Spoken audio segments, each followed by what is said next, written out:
What's going on, beautiful people? Welcome back to another episode of the After You Cast. Sat down with another special guest as we do another one. And this one's been a long time coming as well. Big shout out to my guy Hash, who jumped on season 1. And funny enough, guest that we have on today, my guy, we actually had a chance to link up previously on a music video shoot, and before that through another mutual friend, and we had a chance to get that interview into season 1, so shout out to Hash. But my guy Nagz, what's going on? We're supposed to be on season 1, but we're here now, so without further ado, my guy, introduce yourself to the people. You made me feel special by saying special guest straight away. That's how we do it, bro. That's how we do it. Inspiring music artist, I'd say. Okay. Stage name, what I'm on now. Yeah. Just been grafting, and waiting to get somewhere in life with it. You know what I mean? Pushing. That's it. Pushing, always pushing. Yeah, I love that. The Always motivation, isn't it?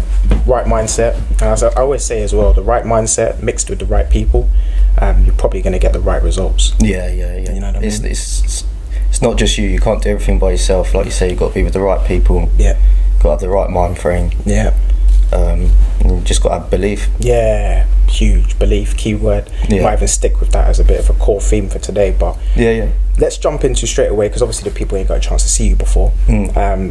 Brief little introduction, and then really want to jump straight into that origin story of music. So obviously we know this is my boy Nagz, that's music production, music artist, as you said, looking to try and push yourself out there, but give yourself a little bit of a formal introduction to the people. Let them know what exactly you do, and then we'll kind of get into the origins. Okay, so originally, well, if we're going way back, when I was a kid listening to music and stuff, I just from listening to it, the feeling that I got, I'd always be in the mirror, pretending I'm the one singing it and rapping it and doing all that. Yeah. And just being young, I just had this feeling that I didn't get from anything else. And I just knew deep down, I was like, this is what I want to do from early. And then getting into going to school and stuff like that, all the lyrics I would remember, I just rap them to people. And one of my boys, I remember Charlie, he used to he was starting to get, when beatboxing started to become really big. He would beatbox, and he'd be like, rap, and I'd be like, yeah. And I'd be spitting all these bars, but obviously they're not mine, but the feeling I got from doing it, I was still this is sick. And it got to a point where people would start crowding around us. Another one of my boys started spitting bars, and then we started writing them. I remember as well, I wrote out a whole Eminem rap on a notepad, and I tried to get away with it, thinking saying it was mine. Bro, I went up to some people, and it was pages and pages. I was like, I wrote this last night, innit? You're sick. And I started spitting it, and everyone's like, yeah, you're onto something. And I was like, damn, People's perception. Yeah, I'm sort of blagging it, but still actually getting up and spitting bars in front of people, and still having the courage to do it, and the confidence, and really feeling something from it. And this was going on for weeks. When we had our lunch breaks and stuff, people would be like, all right, you lot gonna start rapping and that? And man, and it was just a thing. They just got used to it, and then it become a little bit of a vibe at school. And there was quite a few of us, man, that just got into this thing. And like I say, my boy Charlie would always beatbox. Me, Hots, and a couple of other boys would just. But it felt real. Do you know what I mean? And it felt good. And then it would get to house parties and that. And this is when I started getting into DJing. Okay, cool.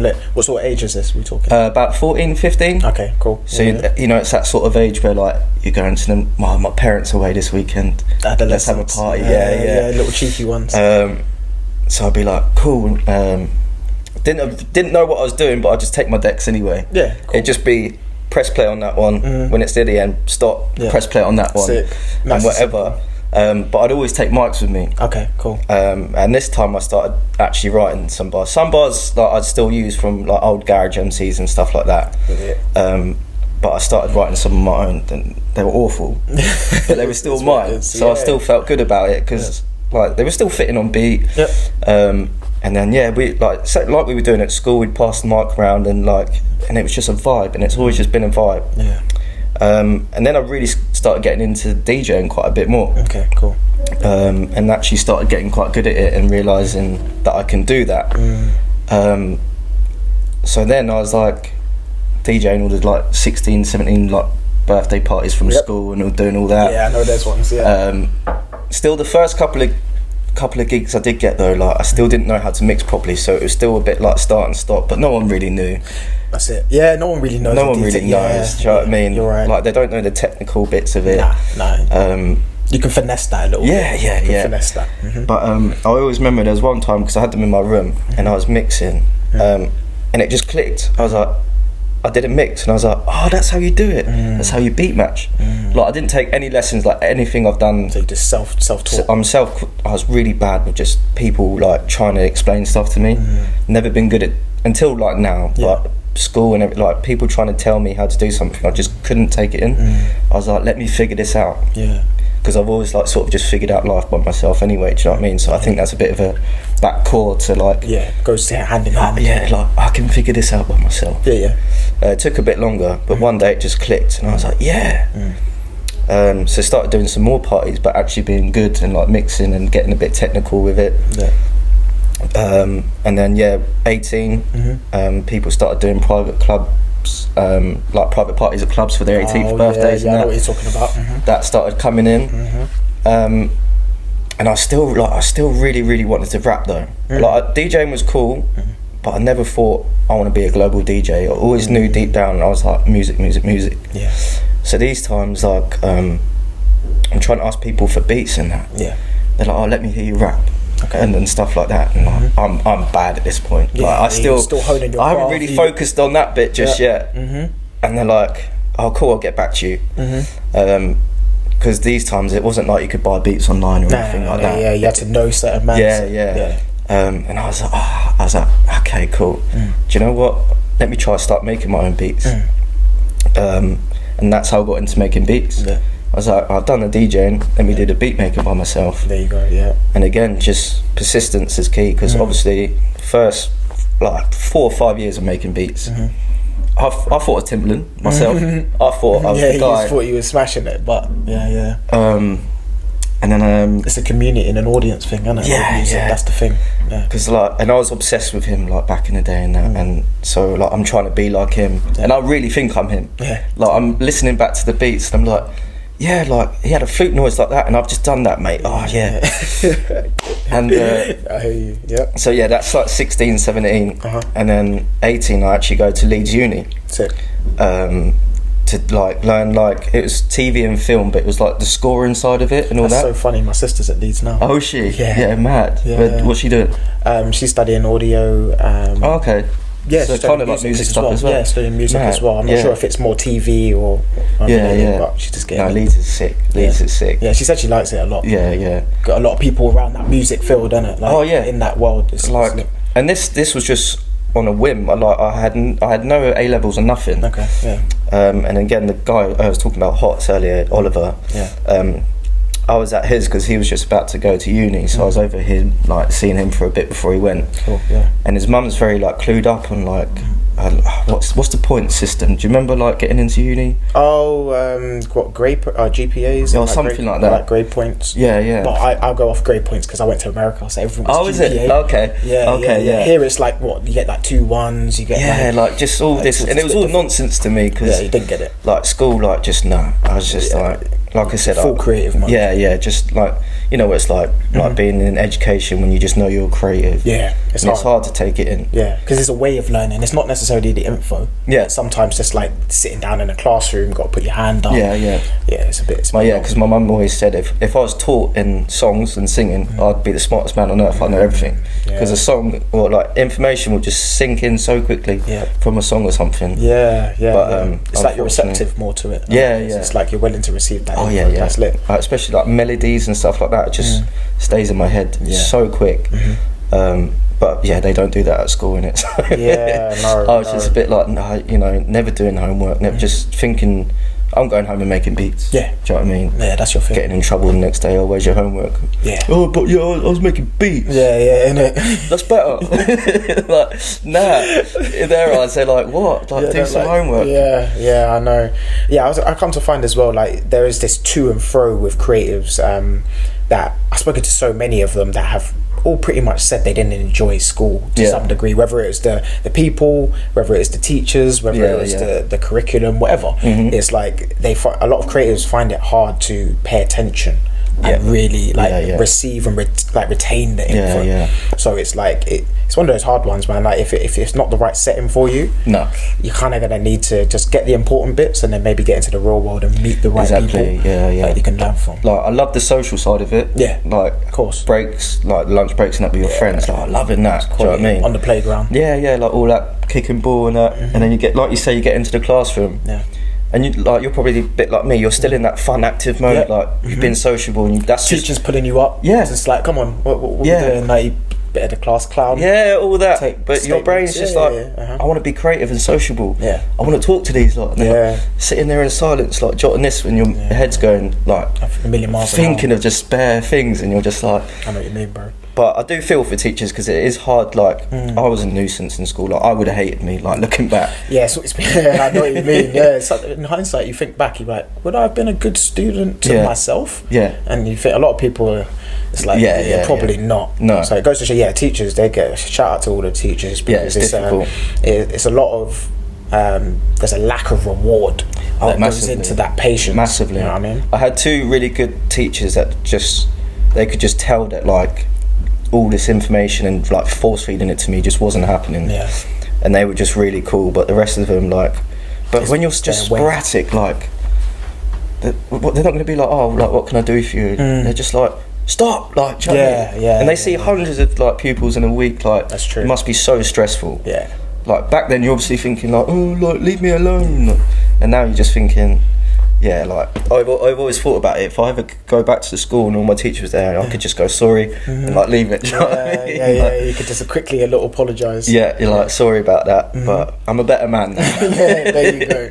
No, it all takes time, man. And that's the beautiful thing about life as well. Is and I've heard this as well from creatives, when they tend to want to go back into educating and supporting people, even if they weren't necessarily the best student. No, because it's like, you've learnt the information now. It might have took you longer to get there, but then you're like, I can see how other kids would have that problem. So they ain't going to be able to pay attention. So like the naughty kids, the kids that want to kind of just be creative and have fun, you kind of relate to them more. Do you know what I mean? And you can sort of just aid them and help them and just be like, look, I know you're thinking this, but let's like. But if someone like said to me like, and I did with my drama teacher, which is creative anyway. Of course, But I did really well with my performance. I got like an A or B.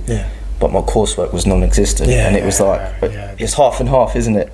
The detail. And so she was like, with the written stuff, she's like, if you like, I was like, I just can't focus. I was like, I can't write, like, I don't know how. Like, she's like, if you're willing to come, like, because we used to have first break, which was like half an hour, and then lunch break was an hour. She's like, you come and sit with me on your first lunch break, because it's the same time I've got a break. We'll sit down and do it together. Okay, nice. And like, that's her lunch break as well. See, that's what I'm saying about another thing teachers don't really get. That's what I'm saying. She was like, I'm sort of like, I'm going to eat my lunch and stuff. But any questions you need to ask, let's do it together. That's nice. And something that was like, you should do that. Like, first of all, I was like, what, waste my lunch break when I could be with my boys and like spitting bars? You want me to sit there and do work? And then I actually quite enjoyed it because she took time to like explain it in a bit more depth. And I was like, it's actually starting to sink in, like what I've got to write about and all that. And that's like the only GCSE I come out of school. Everything else was like F's and G's and Z's, if you could even get them. Do you know what I mean? I know. And then drama, obviously being the creative thing, I loved acting and just being silly and stuff. And it was like an A or a B I got.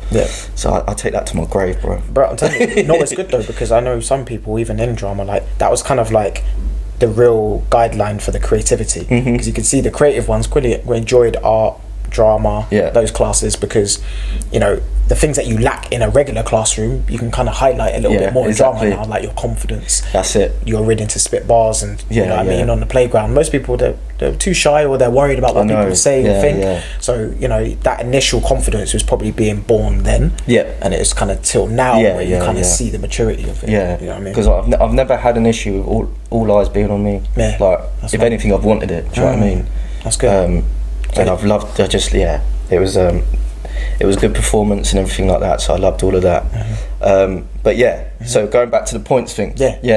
Go on. I didn't have any points or anything, but because it was like she was looking online. She was like, "Have you ever thought about it?" And I was like, "No, not really." And she found like Leeds College of Music. It was a uni degree, but it was at the College of Music. And she was like, "Look, there's a place vacant here.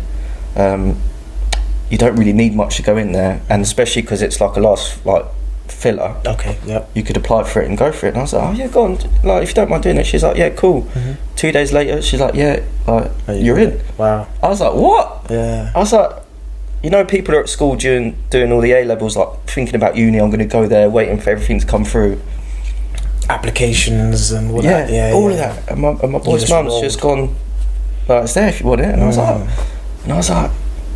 yeah, I'll do that. Do you think if it would have been more of a formal process, you would have gone?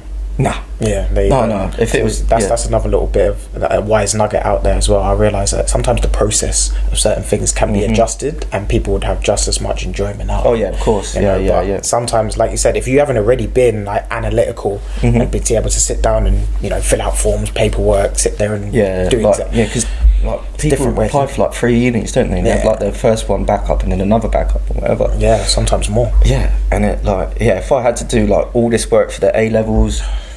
Got to pass all those, maybe retake some of them, and then apply, and then get into like the third uni I wanted to go. No chance. No chance. I'd be like, what? No. Yeah, it's a waste of energy. And it's such a blessing because we'll get onto it why. But yeah, and I was like, yeah, okay, cool. And then she's like, well, let's hold on to that, but you've got to look for accommodation. Okay. And I was like, yeah, okay, cool. We had a little look. 2 days later, again, email, dropout. Accommodation in the halls available, and this is like the first week of September, so like people are starting to move in already. This is how last minute is. Wow.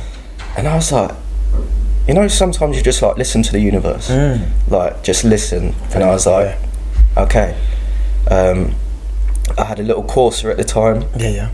Packed up everything in that. A few days later, and I was gone, and I'm just driving there like, I'm going to uni. Yeah, man. I'm like, what? That's crazy. Yeah. But never would have thought it. No, never thought. I've never like everyone at school's like, I want to go to this uni and go to that uni. I was like, yeah, I'm going to be a producer, rapper. Who can go to uni for that? Yeah. And then so I've got there. I've unloaded all my stuff.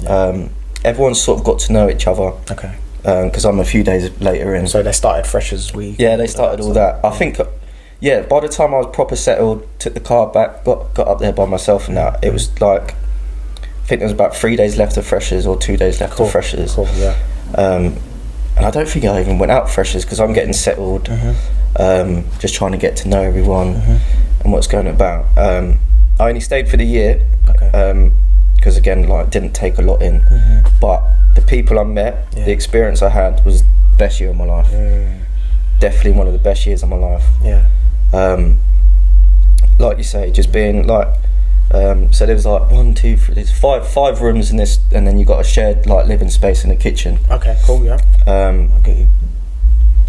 And Kieran, I remember Kieran, long hair, bandana on, like proper rocker grunger. Yeah. I had the best time with him. Like we got on like, it's just creatives, like music making. Yeah. When you're creative, that's like, I think there's a little bit less judgmental on the appearance. And it's more about what you bring. How you sound, how you talk, your vibe and your energy, what you put off, as opposed to, oh no, he looks a bit weird, I ain't gonna talk to him. She looks a bit weird. But I just like being around this area, and like you don't really see people, like I hadn't seen someone like that, just so like out there, vest on, like just looking like a rock star, man. And I was like, this is cool, like. And then I got talking to him, and I was like, this is even cooler, like. And then everyone I'm meeting's like, they want to be something in music, like whether it's a guitarist or whatever. Like everyone just thinks like similar to me. And then so we got our 5 rooms here, and then as you walk into the hallway, you got you got another 5 rooms, another 5 rooms, and then there's this one apartment here. Okay. It's like a studio sort of apartment, and this is where I met one of my best mates now, Ollie. Okay. Yeah. I don't know how he got it, a little jammy sword, but it was like a little studio apartment. He had his own kitchen, his like everything. He was chilling. Negotiations. And the first night, I think I'm having some drinks and stuff. I just hear this music pumping, and I'm just like, and it was Timbaland, Timbaland beats really? And that, yeah. So I hear this, and I'm just like, I don't know who this guy is, but I'm gonna knock on that door, and when I walk through it, I'm gonna like him. yeah, one of those vibes. Yeah. And the guys that I was sharing with, a couple of them already knew him. Okay. So he was having like a little party. His door was open. He was like, "Yeah, come in, have some drinks and that." Okay. And he was playing like Timbaland beats and stuff like that. And then he stopped because his girl was like, "I want to sing and stuff." He started playing the piano, and I was like, I have not seen anyone like within 5 minutes of my life. The way he's just playing, and I'm just like, oh my god, like levels. And he showed me some of his beats. He'd probably tell you now if you met him, like the beats he showed me, then he'd be like, nah, they're trash. But I heard these beats and I'm like wow. And then I went back to my dorm, and then I made a couple of beats that night because I was so inspired, and I took him to the next day.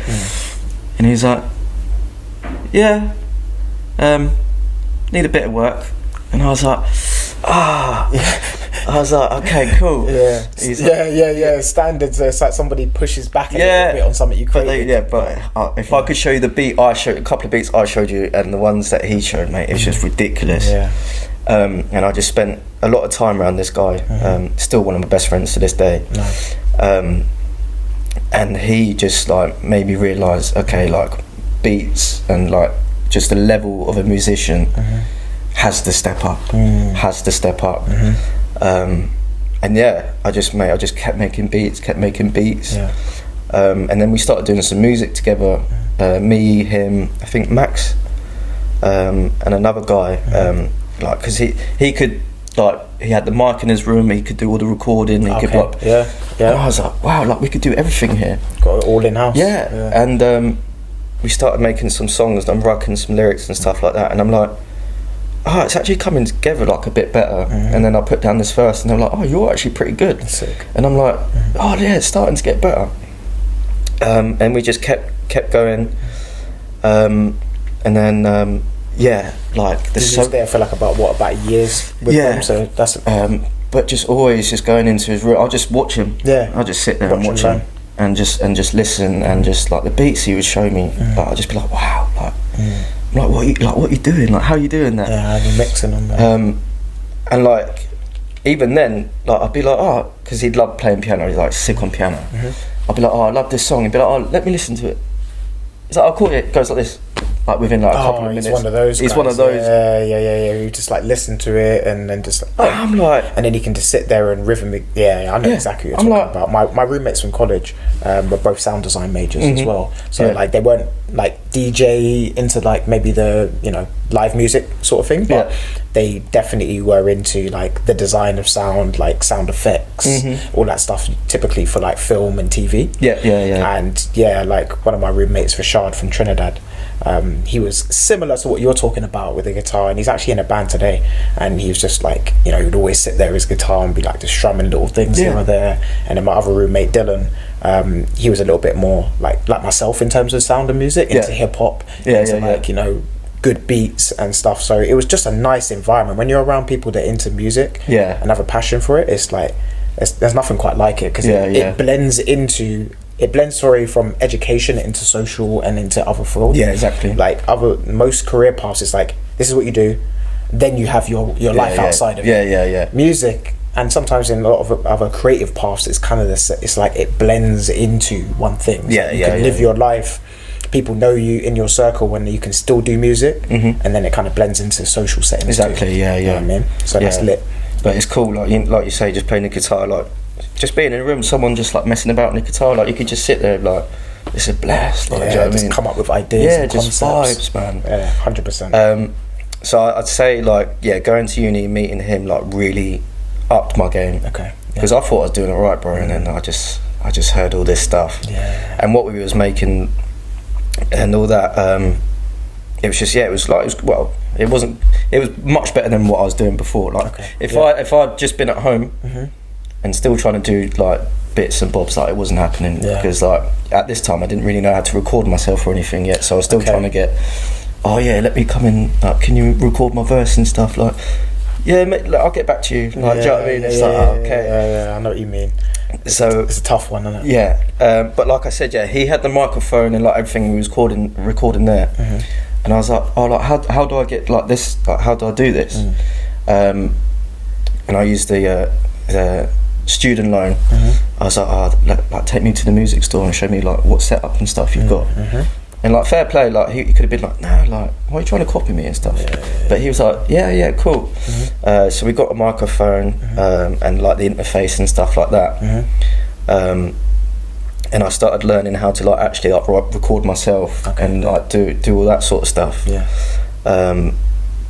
And like, so like little things like that, if I hadn't gone to uni, I don't know if it would have gone that way. If you would have picked that up and then stuck with it. I see what you mean. Or like had to up the levels or anything like that. Because like you say, being around where we are now, it's changed quite a lot now, but back in those days, like, no one was trying to really like make beats and record people and stuff like that. Not that big. Not like that. But like people wanted to sing and like do rapping and stuff, but actually like like engineering, someone to be like, come to mine and record, I can process it for you, like, wasn't really a thing. I hear you. And then obviously like not being that good, trying to get beats and people trying to record you and stuff, like, it's not happening, which obviously is a blessing now because I can do the recording, I can make the beats, I can write the songs, I can do the mix downs, I can do everything. That's right. Like, not just blowing my own trumpet, like, do you know what I mean? No, it's good though. That's what I mean. Big yourself up, bro. Like I said, like, if you've had to learn a lot of this like on your own as well, it's even more commendable because, you know, a lot of people just don't have discipline from being real. Like, no, they could be great at something, but just don't have the discipline to improve upon it and actually challenge themselves. So that's it. And do you know what? I didn't really realise, like, until quite recently, like, how disciplined I've been. Like, trying to like record and make beats for like over like 10 years. Yeah, man. But still going, and still progressing and still learning every day. Every day, like, because a lot of time I beat myself up and like, you could have done so much by now. And then you think, well, no, like every week consistently over like 8 or 10 years, like, you've been making beats. That's it. You've been learning how to record. You've been learning how to mix. Like, you've been learning. Like, it's taken a bit longer than it does for some people. But like we were saying earlier, your time is when your time is. That's it, bro. And it comes. And your time is valuable as well. Yeah, exactly. You know what I mean? And like, you can't really compare yourself to the next person because they may pop in 6 months, a year, 5 years, 10 years, 15 years. Like, you know, you got the likes of Samuel L. Jacksons and the Ian Wrights of this world. You know, Samuel L. Jackson didn't get into, like, I believe, acting till his late 30s, early 40s. Ian Wright, late 20s in football, and it's just like, that's unheard of. Do you know what I mean? You hear about these things, so like, of course they're anomalies, but when you really do look at things, sometimes it just takes more time for certain individuals to break through. And like you said, you have to belief, innit? You have to understand that as well, because like, I remember I must have been about 16, 17, and Justin Bieber just blew up. So I was like, oh, we're sort of the same age, so if I don't blow up in the next year, like, who am I? That's what you mean. Comparisons. It can be dangerous. Comparing myself to Justin Bieber. If I'm not on his level in a year. And I was like, and then I was like a year later, I was like, I'm not Justin Bieber yet. And for a while, bro, I was like, like, I can still walk down the street and like everyone's not like, do you know what I mean? Like, I was getting so vexed. You're getting mad at yourself. I was just thinking, like, looking back at it now, like everyone's circumstances are different. That's do you know what I mean? 100%. Like, he could have like both his parents like constantly onto like people, like, do you know what I mean? Like, people around him, like, you just don't know. You just don't know. I mean, let's be real, bro. Like, just if a lot of people don't know, like, he kind of got famous off of YouTube. What people don't realise is that, like, you look at that today, like, if you told his story of how he broke through, it's just like, how many millions of like musicians playing a guitar on YouTube now that are really good? Yeah, exactly. They're never going to be Justin Bieber. No. So the timing of who he was, what he sounded like, what he looked like, his age, everything. Yeah, it was all an important factor that just kind of we like this guy, and that's why you say you have to have that belief and concept. Because if he would have just said, no, you know, I'm good enough, let me just see if I can find a band or whatever. If he didn't put himself out on YouTube and have the confidence, that's it. Do we even know who he is today? Yeah, you know just this little sweet boy and his guitar on the steps. That's it. Just singing songs. Yeah, going to house parties, just like, you know what I mean, having a good time. He probably had a good life, but it's just circumstances come together, and there's something in the universe when it comes to vibes, energy, timing, and discipline. Yeah, exactly. I think that's the real key, because like, when you look at time and as it goes, as we move forward in life, what happens is people give up, they fall off, they lose discipline. All these people stop doing what they were doing, and maybe just before they was about to pop. They don't know. Maybe it's another 6 months of hard work and you was about to get there. That's it. Another year's worth of grinding and you was about to make it, but no one's going to tell you that. It could always just like, it could be the next one. That next step could be the step. And like people might have just stopped there, and the step was there, and it's so close. Yeah, man. And that's like my boy Ollie says that I met at uni. He's like, all it takes is one. Yeah. Like, you know, you could put out 100 tracks. 101 could be the blow up. But if you don't put it out, you're not going to know. Do you know what I mean? That is true. Yeah, that is so true. So, what I really wanted to talk about as well is let's figure out how the name came around. How did you decide on what I'm on now, or Nagz, or what? We can do both. Obviously, like Nagz and stuff is like, it's more of your well-known name and that, obviously, and then you got your musical. So give us both. So I used to have a double-barreled surname, Poyle Nagel. Okay. So Nagel to Nagz, like that was just my nickname, like I like that. From when I was like, I don't know, about 9 or 10. Simple. Yeah. Especially because I had a bit of like, because my sister's a bit older than me. Okay. So like I used to hang around with a bit of the older lot, and they were like, "Oh, Nagz, like we're gonna call you Nagz," and like just like. It's always someone picking your name for you, isn't it? Like, names. It's always somebody who says this. Yeah, and it just stuck, and like, so like you say, like everyone will know me as Nagz, not even like by Josh, just Nagz. Do you know what I mean? Like the amount of people that has like rang my mum when we was kids, like, "Oh, it's Nagz there." She'd be like, "Do you mean Joshua?" No, Nagz, where is it? You're like, get it right? Yeah. So like, and then it just stuck.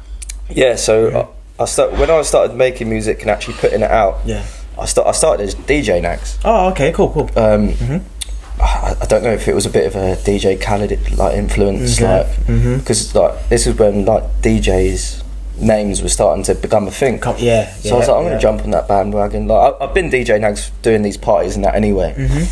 So I'm like, if I stick with DJ Nagz and they see that I'm rapping, they'll be like, "Oh, that's that DJ, he can rap as well." Yeah, I can, man. Yeah. Do you know what I mean? Yeah. Kind of crossover. Yeah. I feel you. So that stuck for a while. And then when I started like forgetting about the DJing, I was like, I always go through these phases where I'm like, it's a new me. Yeah, okay. Like, always, so you almost like refresh. Yeah. I always do. Like, that's cool. We'll get onto that. Like, but like, every like few, like 6 to 12 months, I'm like refreshed. I'm this, that, and whatever. Okay. So yeah, it's like I've stopped this DJing as much. And I'm not a DJ. I'm just Nagz the rapper. Okay. Yeah. Like the producer and stuff like that. Still doing okay. Like the music's alright-ish, but it's not at a good level. Yeah, where you want it to be. Yeah, and this like I stuck with that for years, like quite a few years. Yeah. I did some bad tunes, bro. Some bad tunes. Tell you, bro, like the creative world, man, is all about looking back on previous failures. Yeah, I tell you, when I look back on some of my original photographs and content I created, I'm like, did I really post that? Yeah. It's mad, isn't it? Painful. Because at the time you think, that's sick. That's lit. Yeah. I'm going to smash it. Everyone's going to know about me. Yeah. Exactly. And I used to like look up to a few rappers and stuff, and they were like really like gully rappers, like talking about like girls, money, jewellery and all that. Yeah. And I'm starting to like, and it's catching on, so I'm like, cool, let me like, is that what I need to rap about? Yeah. And like, That's not me at all, bro. I've never been one for jewelry, like money or anything like that. But I just want to be known and get out there. So let me give this one a go. Yeah. So I've started going on to that tip, like just rapping, like about girls. Yeah, 300 girls in a week who can do that. Do you know what I mean? Like just you're chatting nonsense, saying stuff that's like, you know, it's gonna catch people's attention. Yeah, like people go like, rah, like, girls, like. And I'm like, oh, bro, like, it's even thinking about it now. Some of the bars I'd spit, I'd just be like, and I remember I had a girlfriend at the time, and I used to spit this lyric like, "I'll get more girls in a week than you would your whole life," and she'd just be like, "What are you chatting about?" I'd be like, listen, this is what the streets want. This is what the streets are asking for. Hey, it's not me. Don't blame me in the industry. I was like, look. The ends want to hear this. And like none of that was ever working, bro. Like, I hear you, bro. I hear you. But it's a phase sometimes I think most young people and guys particularly need to kind of go through is massively. You know what I mean? Like just recognizing that the trends that are out there aren't necessarily like, they don't fit the average person or the regular person. Should I say? It's kind of it's a little bit it leads you astray, if that makes sense. So like, some people genuinely is who they are. And that's completely cool. Like if you're into the jewelry, into the lifestyle, well, that's the thing. And you're telling that story, I'm down with that, because I listen to old school hip hop artists and rappers from my generation, and even before. You know, some of those things were conversated. They were like topics of discussion. But exactly. If it's not you, it's very hard to fake. You know what I'm saying? So like, I'm glad. But like you say, like the guys I was listening to. Like I knew that's what they were doing. I knew that was their lifestyle. And I was like, you know, you're young and you're thinking, maybe like I can just pretend that's my lifestyle. But having like you say, we're always learning. So I wouldn't know how to be authentic without making these mistakes before. Exactly my point. And right there, that's a good bit of information out there for the youngsters or anyone listening. Is sometimes, you know, you need to go through certain things that aren't necessarily the right path. To kind of figure out within reason. Of course, we don't want anyone going out there and like, you know, getting banged up or putting yourself away. Nothing stupid. But like in terms of just, you know, maybe being a bit cheeky, being involved in certain things here or there, or even just doing something that you think may be trendy, and then realizing, maybe this ain't really for me. This ain't for me. This ain't the one for me. So I'm glad you recognise that. And I've been in many situations and like tried many things. And I'm just like that. It's not for me. It's not for me. But that's how you learn who you are. You have to. So it kind of seems as if like what I'm on now fits quite nicely to you saying about how, like, you know, every 6 to 12 months you have like this sense of refreshing, and did that kind of like, you know, become an explanation for your name? Exactly what it is, bro. Exactly what it is. I thought so. Exactly what it is. I'd done all that phase. Got through all of that. And I was just started making music like without trying to listen to too much music. And trying to be like anyone else. Trying to find who you are. Find your sound. Exactly. And I'm making these beats, and these beats are getting like, without sounding like arrogant again, like these beats are getting really good. The hooks I'm writing and singing and putting down are getting really good. And like, I can't remember what track it was I made, but I was like, okay, like I've thought stuff was good in the past, but I know this one's good. I know this is good. And I'm definitely going to put this one out. And this is like, I know it's good because this is exactly what I'm doing now. This is what I'm on now. And then my brain just went. So you almost said it in your head. And I did this, bro. That's exactly what it is. I was like, I'm so glad to show people like what I'm on now. And like, this is what I'm on now. And my brain just went, you're a new person. This is you now. Nagz, DJ Nagz, he's gone. This is what you're on now. And then it's only, you're going to stay what I'm on now. And just because what I'm on now, it works because it can always be like, this is what I'm on now. Exactly. That's what I was thinking when you said it, and then like you had that little explanation. I'm like, it's almost perfect because it's like you're explaining who you are and the person that you may change into being as well. Exactly. At the same time, so it's kind of like it moves forward and travels with you. I can move forward with it. That's exactly what it is. I think that the Live My Life video you shared earlier, right? There's a comment on it. It says, I don't care like how street you are, how gully you are, but when you've got a long name like what I'm on now, like who are these hood boys trying to be? And I was like, was like, bro, like, it made me laugh. I didn't take offence to it, but I was like, but it's like, bro, like, I'm not trying to be hood or like, I'm just like, man, trying to live your life, exactly, bro. Like, and like, you know, read the title.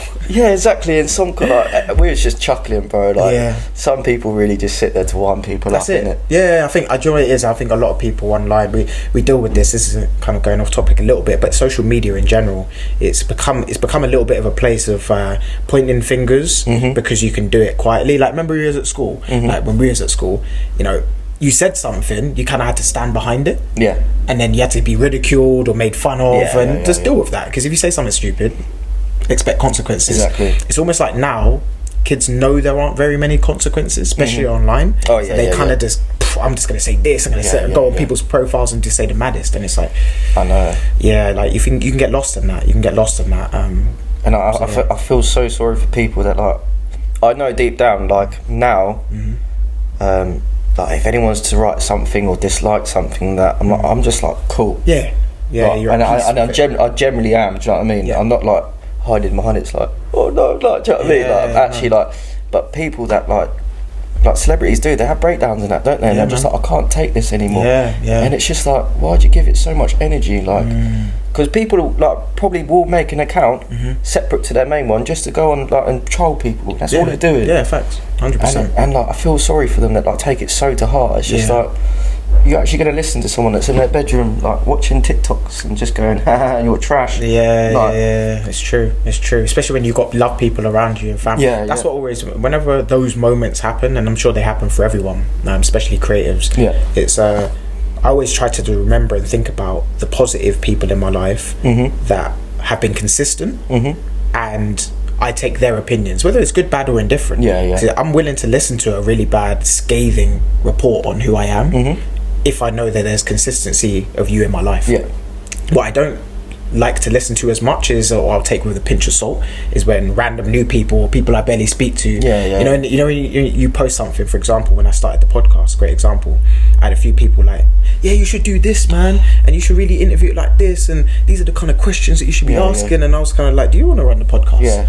And it's like are these experts later in the field, are they, bro? Do you know what I mean, bro? And then 2 years later, it's, you know, a lot of people, I'm going to start I'm going to do that. Listen, consistency breeds everything, and it's like, I'm one of those people where I'm happy to start something that isn't perfect. Because a lot of people have this conception now, it's like, I can't start it until it's just gonna bang. I can't start it until I know, and it's like, you're never gonna get there. No, you're never gonna get there. You gotta start it as is, and then consistency, and then add into it. Exactly. You know what I mean? So that's what happened when I tell the truth, when I first started making good songs, I thought they were bangers. You know, like the first 3 or 4, like we this was, now we're at a time we can upload it to one website and they put it on your Spotify's and all that. And I was starting to think like, these are good enough. Like, people would say these are good enough to be on the radio and stuff like that. And sometimes it might subconsciously go back to in the back of your head, like, this should be on radio. So when it doesn't get on radio and it doesn't like hit 1 million views in 24 hours and stuff, I used to, like, honestly just get well disheartened. Be like, why?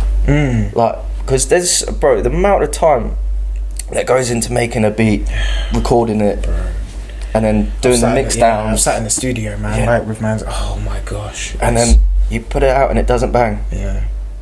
I don't get it now, but like I said, I used to I'd be like, bro, the amount of effort I've actually put into this. Like, I haven't just gone online, bought a beat, have someone record me, have somebody send you some lyrics, have someone send me some lyrics.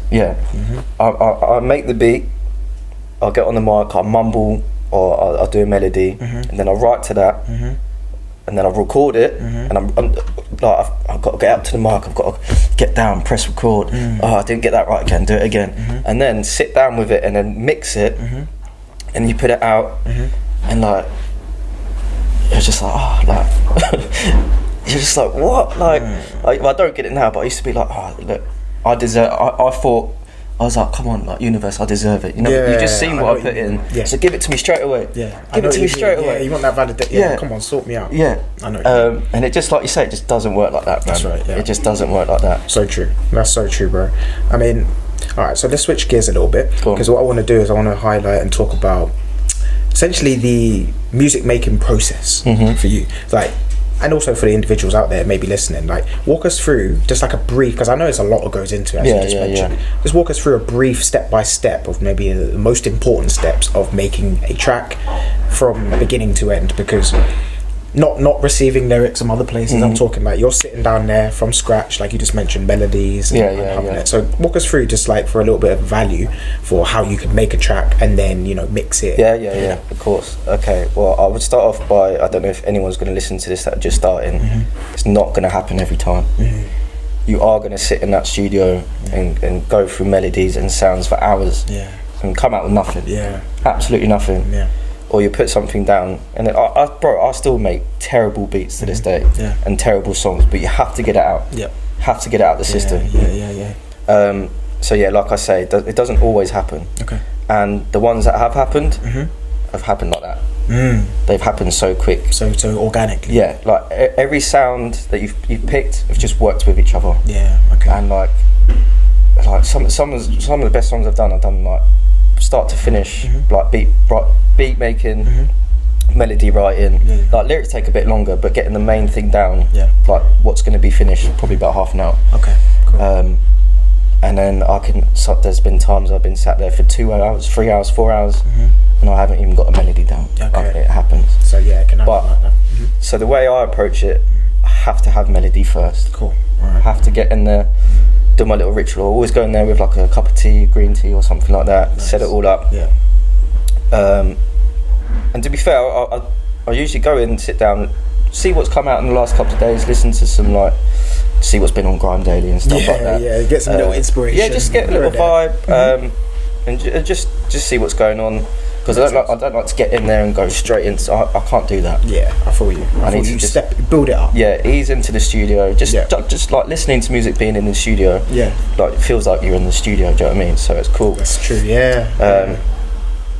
But some people can't. They just get into a studio, open the laptop, and cook up a beat. Fair enough. Like, so it's whatever. Like you said, you've got those particular strengths in music too. So it's very rare you're going to get somebody who's just like a Timberland, and then they're going to come and be an Eminem on the beat, and then they're going to come and do you know what I mean? Like, you're going to have to like pick your strength and realize what your strength is, and then in that, you know, there will be certain areas that might take more time for you to worry about. Of course, 100%. The thing that took me more time was making the beats.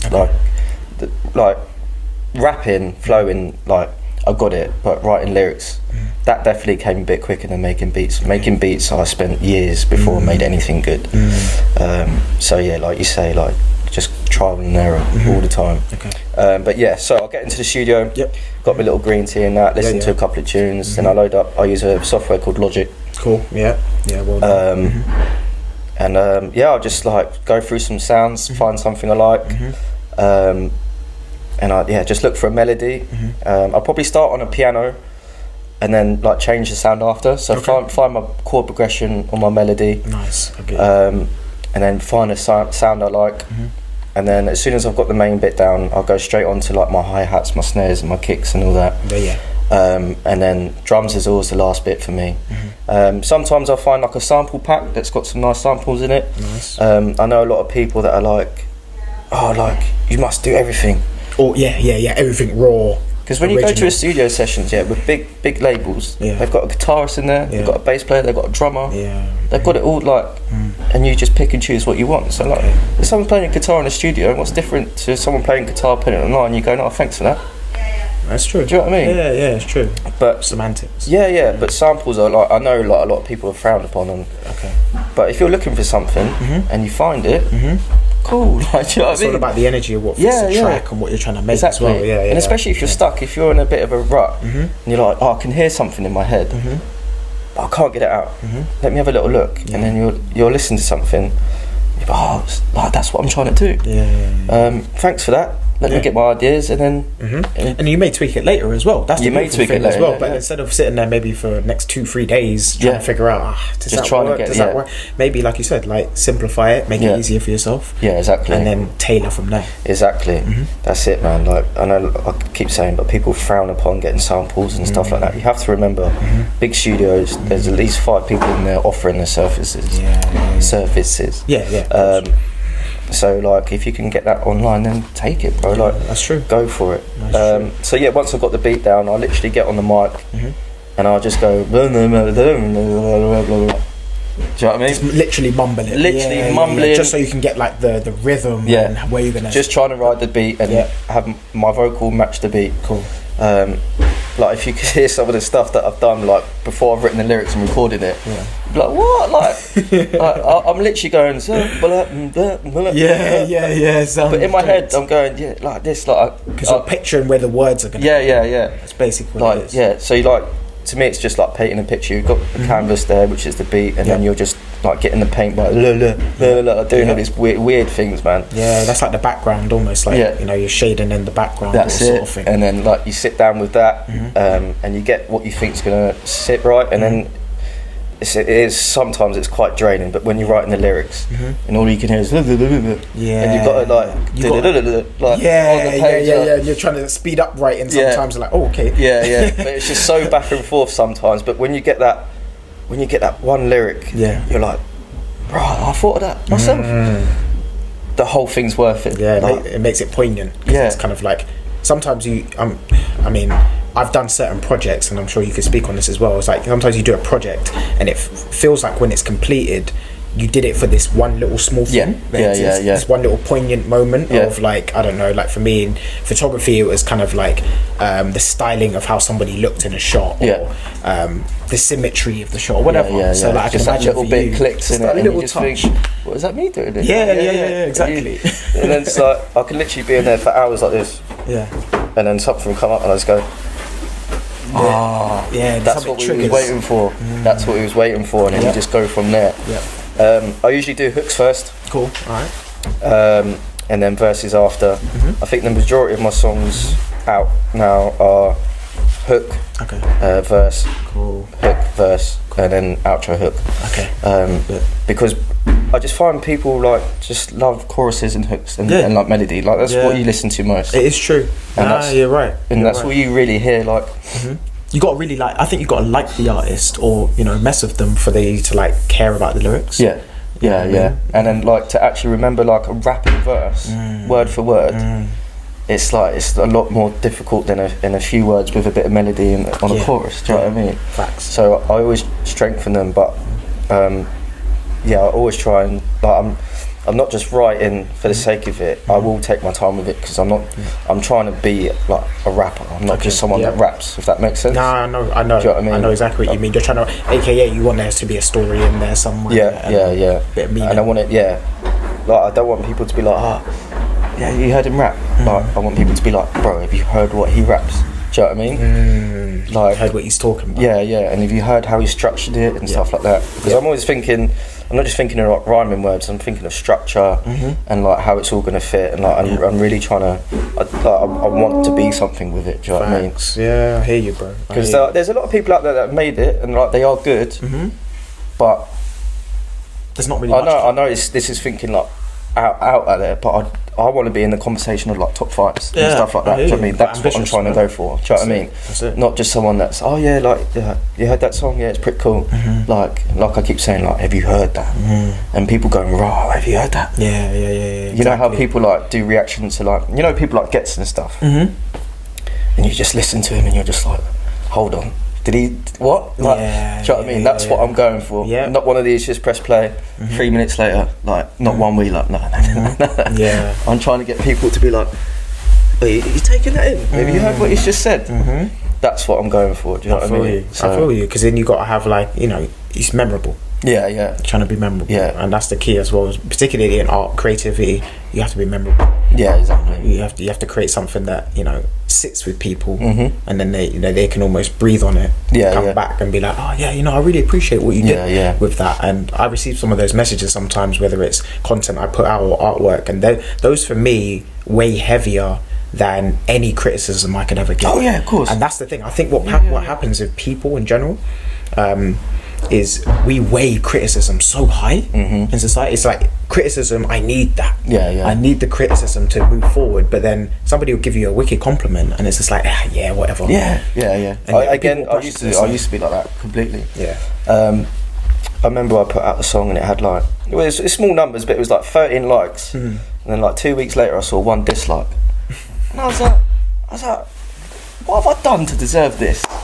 I know what you mean, bro. How has someone come online, listen to my song, and gone, nah. Gone out of their way to like leave a just move on, find something else, man. And that's the thing, like, do you know what I mean? Like when I'm watching videos and stuff, if I don't like it, I'll keep it to myself. Like, I don't like it. I'm not gonna go, oh, this sucks, give up. I don't get how people could be like that. I know. Like even disliking a video, I just can't bring myself around to it. No, me neither. I can't do that, man. So when it actually happened to me, I'm just like, I'm like, I know what it takes to actually like dislike someone's video. You dislike that. You hate it. So I'm just like, oh, I suck. Do you know what I mean? Like, and it's the anonymity as well. It's probably a good thing that we never have an idea for the most part of who's who. Yeah. Because I think that can drive you a little bit mad as well. I was saying if it's somebody who's close to you or whatever, I think it's kind of just like, damn, really? Cool. But then, like you said, when you mature and then you get through it, you start to realise that like that stuff's kind of half irrelevant. Yeah, exactly. It really is. But yeah, like that's pretty cool, man. Like, so what would you say out of the actual whole process itself is your favourite part? Is it the songwriting, the beats, performing? Like, what would you songwriting stresses me out. Okay. Because I'm such a perfectionist with it. Like I said, beats, like I can just do quickly, and that's cool. But because I can't just write lyrics. Whatever I've written first will never be the last draft. Okay. Yeah.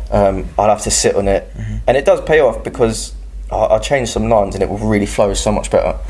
But it's because it's the last part as well. It's the last piece of the puzzle. Do you know what I mean? The beats there, the hooks there, the melody. Like writing hooks and choruses, like that's cool. Okay.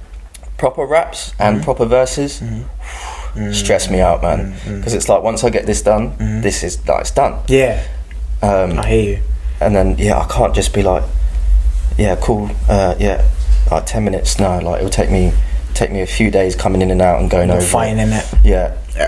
But like I say, when you get to that one punchline or something, you're just like, what? I just thought of that myself. Like, wow. And then you're like, okay, this was worth it. This was worth it. So songwriting's probably not as enjoyable, but like I guess laying it down on the track. It's kind of that. The process until you get to the aha moment is terrible. I hate it. Like honestly, I hate it. But you got to always. I can't remember who I was listening to the other day, but you've always got to love the process. You have to be in love with the process. Have to. And that hit me hard the other day because I was getting a bit like I was just saying, like writing. I was like, this is stressing me out. Stressing me out. And then all I kept saying to myself is trust the process and love the process. Do you know what I mean? Because like, if you don't enjoy it anymore, you're not gonna pursue it. You're not going to keep going. 100%. You're going to ease up. So sorry, is that what you're asking? What comes? So essentially, like, what's your favourite part of it? Like probably finding the melodies for the choruses and stuff like that. Cool. Because that's a test in my ability in terms of what melodies I can do, and they're just so fun. Like I just find it so fun. Like I could listen to like just me mumbling melodies in bed with the beat. Like I'm just cool with that. That's like you know some like Future songs and that. It's just like it's true. It's so you can. It's like inaudible. Certain parts of it. But you're just like this is wavy. I know. It's just like the way it comes on the track, the timing, and I love ad libs. For me, I love the ad libs. Ad libs are the best when you're just. Especially like trap and stuff. I think the ad libs are so funny. It's like gang. Bird. We all know that Migos like are the best with that. Like Migos. To be fair, Gucci's good with his ad libs. Gucci's pretty sick. 2 Chainz is pretty good. There's a couple of guys that they really do well in between what they say. Exactly. And like that's another thing as well. When I went into the studio for the first time, I realised layering isn't that far different from how you layer in photography. The only difference is there's no audio, of course. Like when you layer a track and you've got to get we need hi-hats, we need snares, we need beats, we need rhythm, we need piano, we need to change the temp, the tone of everything. Photography is kind of similar because we were taught to edit in layers. So for example, if I'm editing a portrait, I'll probably say, all right, face, that's one category, and within face there's eyes, nose, all of that, and you just go through the whole layers of what you're trying to edit in the photograph, as opposed to just edit and it's all one big thing. Because reversibility, you can't go back and then tweak that. Whereas if you got like a layers, you can click the eye symbol on Photoshop and be like, all right, what did I change in the background or color? And then you can see before or after. So again, you're breaking it down like into layers as well. That's it. And that's why I really appreciate music and stuff as well, because it's even deeper than that. Because you're doing it with sound, and then you're doing it with how loud the sound is, the tone of the sound. It's deep, man. I really appreciate it. Yeah, I didn't. So before I met that guy called Ollie, he's like, do you do any like mix downs? What do you mean? What's that? What? He's like, you don't just make a beat and leave it. Do you know what I mean? You got to like EQ it, you got to compress it, you got to do. And I was like, you're talking gibberish, mate. Like, You're thinking like, what? What are you talking about? No, not at all. And then when I started making beats and stuff, and like, I was like, I see what he means, because until you get to the like the EQs and the compression, everything just sounds muddy. You got to get the levels right. Like I would never like alter the levels. I'd never do anything. And I was like, no wonder I'm showing him this beat, and he's going like, what? What's this? Because he's probably like, you haven't mixed it. It's because there's nothing going on. It's just mud. Do you know what I mean? With a little like bro. So I'd never heard of that. And then like now to think like, what actually goes, because I don't think people understand that like you don't just go to a studio, do a rap, put it on a beat and it's done. No, there's layers. There's each bit on the track you've got to go through. You've got to EQ it, you've got to add your reverb, you've got to add your delay, and you've got to make it sound crisp. Like what people get out now and hear never started like that. It doesn't just start it doesn't start that clear at all. It probably sounds quite strange when you first start. I mean, as I said, I've been in the studio, and the repetition is what I think gets people. Like hearing it, I've got to play that back, hear it again, and I kind of do that now with video, with the audio when I'm editing audio, and no, that's not the right position. That needs to change. I'm such a stickler for it. I know. It's crazy. I know, bro. I've probably heard the song 100 times before it's come out. Just by mixing it down. Stop, start, go back, stop, start. Oh my, like, but once it's done, like, it's the best feeling. Like, all that pain is worth the outcome, like 100%. 100%. That's huge. That's huge. So, what would you say your thoughts are on marketing yourself now as an artist online? Because I think what's happened is like we've gone into this world of streaming. Everything's now market online, social media, all of these sorts of things. So like, what's your overall thoughts on like just marketing yourself online now today? Because it's hard. It's like you're kind of caught in this you can get caught in this whirlwind, should I say, of trends versus authenticity. So it's kind of like the trendy artists, the musicians. I see what you mean. They could be popping on the charts. They might make, let's be honest, they might make one album, a few tracks, but because it's trendy, because it's on pace or on beat, or they kind of get skyrocketed to the top of algorithms in certain social media platforms. So what's your just general thoughts on that? Because I know you said you're more authentic. So you mean in terms of like trying to be what the market is? Some people will, some people, and it will work. They're just like, see, like you say, what's trending. Let's go for that, but like put our own twist on it, and stuff like that. But it's definitely just been about, because if you do that, you're not as likely to be consistent and stay. But if you're true to yourself and it takes a bit longer, but you're you, and you're going to keep making music that's you and stuff like that.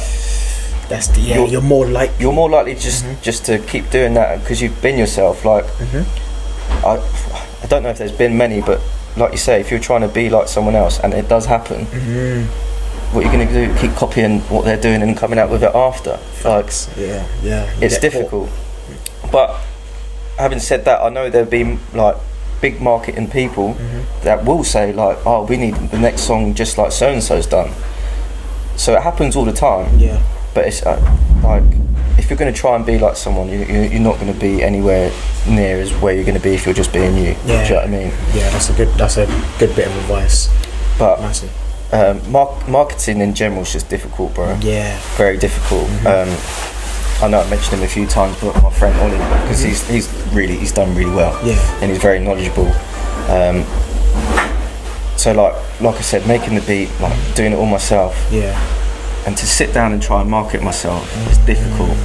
He's like, you really need to like look for a manager and stuff like that. Yeah, this I say to a lot of creatives as well. Even if it's a network or a body of people, if you can get together with a group of people and have others be able to promote and help shout you out, it's have people that aren't afraid to like have your back. Yeah, because I'm not very good at not good at all of going out to places and being like, listen to me, I'm really good. Yeah, like I can't do it. I could be in a room with like all the musicians in the world and just sit in the corner and be like, alright, cool. It kind of goes against authenticity, doesn't it? Because it's like you're trying to be, if you are trying to be authentic and true to your message, then it's a little kind of like counterproductive to then go in there and then be like, I am the bee's knees, I'm about to smash it, I'm doing this, you got to follow this, you got to subscribe there. It kind of goes against, especially if your message is more calm, more simplistic, more about... That's it, like I can't get in people's faces and be like, let me make a beat for you, let me do this for you, like I'm so good, like you're gonna love what I give you and stuff like that.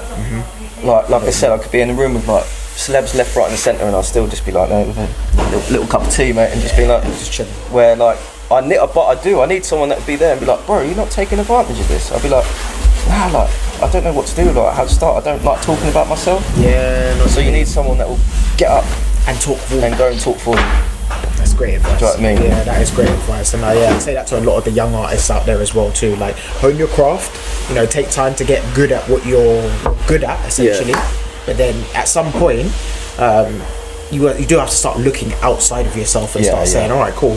How can I market myself? Where do I need to position myself based upon what I'm selling? Exactly. You know what I mean, you said, you're more authentic, and I think of like my favorite UK artists, my favorite artists in general tend to be more underground. Because they're more authentic. You know, artists like Jest and Roots Maneuver. And artists that you don't hear. Oh, so we're going quite old school. Old school guys. And like in terms of hip hop, like Currency, Mos Def, Wu-Tang, like artists that like and groups that are a lot more based in just like personality, character, but never change who they are. I mean, like Mos Def and that, like obviously we know who they are, and in a sense they're like famous and that. But if they wanted to be global and stuff, like global, they would have probably had to try and be something else that they're not. 100%. So the fact that they still did really well, don't get me wrong, do you know what I mean? But it's weird because to me they make like fantastic music, but not like the whole world doesn't see it that way. That's so true. But some people, that is unique, isn't it? Like to me, I'm the same as well. And I listen to like Wu-Tang and Mos Def and like OG rappers that are like more about like the sound and conscious sound. They just don't get an audience. It's just so hard to sell. But it's good that they haven't tried to change it to go and so like I agree. There's still enough people that know who they are. Do you know what I mean? Exactly. Still an audience that they can market themselves, and I think that's what young people, especially young artists, need to know is that you don't need to be at the highest levels of the music game, any industry. Even it took me years to realise that like you could have a nice core fan base and be nice. You don't have to be doing arenas and all that. Like facts. As long as people like people are still going to listen to you and actually really, really enjoy your music. Like, do you want people that are just like, I sort of listen to him by the millions? Like, some people might want that, or do you want like a few 100,000 people that are like, this is my most this is the guy for me. I listen to him all day, every day, and I know every lyric. Do you know what I mean? I know. That's facts. I think when you're an artist as well, it's kind of nice to get in that position where you network. So essentially, all the other people you connect with, you can kind of reach. I know it sounds kind of weird, but like, I like artists and musicians not just because of what they do, but also kind of like my connection potentially to them. It's just like you can have that distance. A lot of people have that fame and that fan mentality, and it's just like we can like and respect anything, but deep down, I think when you know the individuals, it's a little bit deeper. Do you know what I mean? Exactly. Like, 100%. I like to rock with people that I've known, and then I see their growth, and then we just back each other. Oh, that's the thing, man. That's so lit. The thing. Like you say, just seeing like people grow, especially when you know them, it's just the best thing. Best thing. I love it. It's so good. All right, so we talked a little bit about socials and stuff. Overall opinion, do you think that social media and let's say streaming as well, we can add that in there, has positively or negatively affected the music industry? Positively, for sure. Okay. It's just made it so, because there's so much talent in the world, and you really got to be a hater to not want talent to be successful. You have to. You have to. That's huge. And like, bro, I was so adamant. I was like, I'm never getting this TikTok app in my life. Never. Yeah, I know. And I gave in, bro. But the singers and the guitar players and the music producers on that, and they're all getting record. There's a guy, I'm not sure if he did a TikTok after it got a placement or before, but someone from TikTok got a placement on Roddy Ricch's album as a producer, or it was like a loop or a sample he got. Wow, that's lit. But there's so many stories like that are happening just because it doesn't take a lot for someone to actually see you on these platforms. Facts. I see what you mean. It's easier for you to get out there. But the one downfall I would say is, like, I don't think it's even just music. I think it's just everything in general. It's just comparison. Yeah, that's the only issue. Like, that's true. When you shouted me the other week on Instagram and I didn't see it for a few days, because at the moment I'm not really trying to be on it too much. I hear you, man. You need a little bit of time for yourself. Yeah, just because I'm going through another phase now where, like, I do this like I said, like every 6 months or so. Yeah, I'll delete all the past posts, because I'm ready to come with the new stuff and be refreshed. Yep. I like that. And I don't sort of get envious, but I can sort of see myself getting into a wormhole, being again, why am I not as famous as him or doing as well as him? Yeah. But we all see everyone's like best, don't we? Yeah. Like, that's all you see. That's why. Yeah, it's so true, man. And, like, that's huge. And some people can just go on there and be like, yeah, cool, whatever. Yeah. But for some reason, like my brain is just like, why you not like that? And then so I've just got, like, I take a step back. I instantly know it's not healthy for me, so I'm like, cool. Yeah, I'm not going to check out. That's good. It's not like all the time, but it's just when I'm going through phases where I'm like, do a bit more of my life, or just do something with the music a bit more, like, and then I go on there and I just see like, all this stuff. I'm just like, why? Yeah. Why? Yeah. I don't want to see this. Go away. So. It affects you differently as an artist, as a creator as well, because things that in your atmosphere, they directly affect the content you put out. That's the thing. It's like your mindset, and sometimes I don't like to listen to certain things or absorb certain bits of content because for me, I know that's going to affect my mood and mentality. Then when I have to now do a commission or a job, it's in the back of your mind. I know, it's just not even if you're like trying to be or thinking about it, but it just sits there. It sits on you, and then you're just kind of like, oh man, like, it's frustrating. But no, that's good. I'm glad that you said that it's affected positively, because that's my initial thoughts too. The reason why I brought that up is because, there is an unfortunate stigma in society where social media is just like this, you get lost on there, it's just nothing but the trends, everything's about, everyone hates each other and it's all bad. There is, like, I don't like to take that mentality. Like I said, you've really got to be a hater to not appreciate good stuff that you see on there. Yeah, man. And it is, you're putting yourself there out as a target. Like, you can put something up, and like, even if you're the best singer in the world, someone's gonna, it's just jealous and envy. It just takes that one person, and that's the scary thing. I said that goes back to what I was saying before about how we weight criticism a little bit higher than we do people that sort of like big us up. Because you may have 1,000 people that like what you do, but like you said, that one person, even the 13, like you said, you had those 13 comments, just that one. And that's 13 to 1 if you really think about it. If you had those 13 people in a room and one person over there quiet, do you really care? Like 13 on the left side and 1 on the right. Yeah, you wouldn't care. What, I'm going to go over and spud him and be like, oh bro, like, no, like, thank you everyone. I love you lot, man. Appreciate it. And that overwhelming support, even just from one person liking your stuff, man, can spread so naturally. Oh mate, completely. Like, you know what I mean? I used to be so focused on like streams and all that stuff.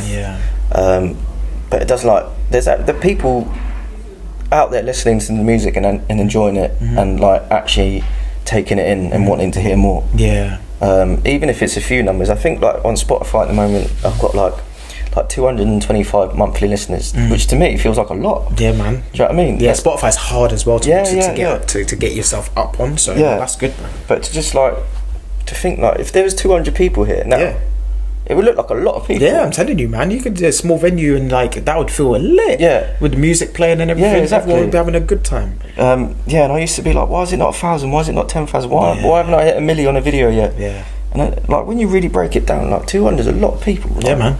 It is, and you just have to appreciate it. Our numbers is skewed. That's what I'd add in there. Our idea of numbers has become skewed. Oh, it's ridiculous. Like I hear people talk about, yeah, he's just a billionaire. She's just a billionaire.